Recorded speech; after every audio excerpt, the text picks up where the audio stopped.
Hello and welcome to the highlights of set 1 of the final of the Magnus Carlsen Chess Tour finals. Well, it had two of the finest players in speed chess, the eternal favorite Magnus Carlsen and the world's strongest blitz player, Hikaru Nakamura. Well, the first set, after a lot of thrills, a lot of drama, went in favor of Nakamura, 2.5, 1.5. The clash just ended after 4 rapid games. There was no need for the match to be taken to the pair of blitz games because Nakamura looked solid throughout. He had more winning chances, he created more opportunities, he looked solid. On the other hand, Carlsen didn't look at his best at all.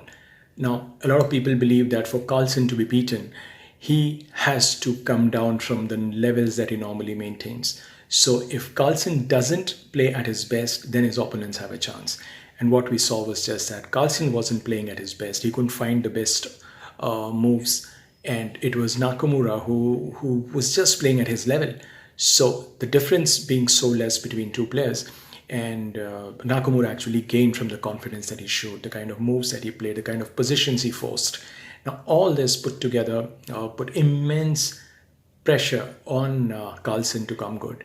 But Carlsen didn't just have a great opportunity even to level the match. Game 1 was a good draw, I think. That was where Nakamura gained a psychological edge. Although he played white, Carlsen drew with black. But the psychological edge went to Nakamura for the way he played. He challenged Carlsen in a position which is normally considered a forte of Carlsen. And then again, he held on beautifully. Although we saw that his rook was trapped, and there was a little trap within that. I mean, if Carlsen had to take that rook, he would have got into serious trouble. But it was a trapped rook in any case. But as things unfolded, that rook was traded in a series of tactical shots. I mean, it wasn't just a straightforward exchange. And Carlsen finally managed to draw with black.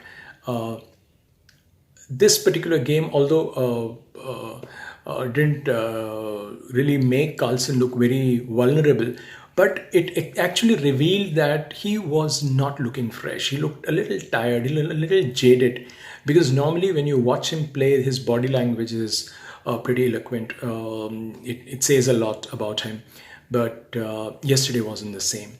Game 2, well, this is where Magnus Carlsen cracked.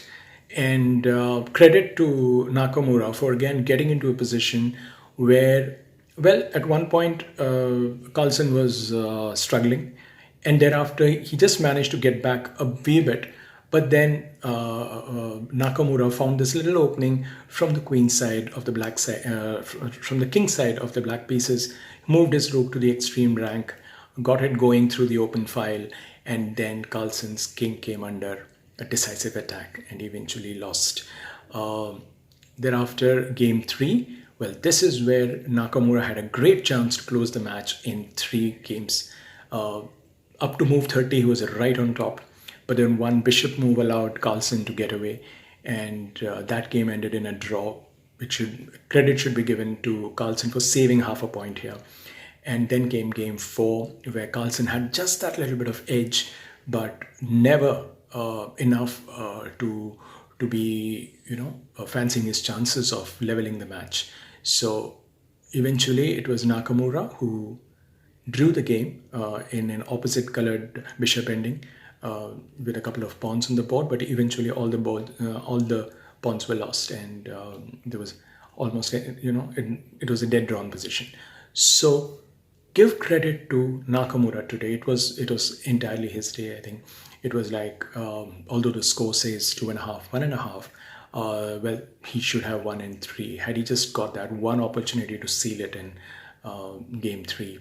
So Magnus Carlsen is not used to be treated like this. Remember, he lost the first set to Dingleren, but came back very strongly. Well, this is a best of 7 set encounter. Expect Magnus Carlsen to return strongly like he did against Dingleren. Remember, he lost the first set to Ding and then won the next 2 with a game to spare. He finished those matches in the first 3 rapid games. But Nakamura is looking different because he's looking well rested. He's looking very confident. And Nakamura somehow, this time, the way he's sounding, the way he's carrying himself, the way he's finding the right moves under pressure, and he is making Carlsen think. It doesn't happen that Carlsen is down on the clock.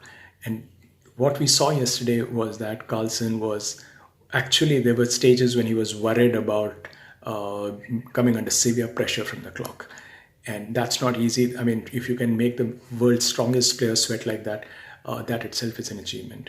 So, and we haven't yet seen the Blitz games because that is where the strength of Nakamura lies. So, plenty of action, plenty of thrill awaited.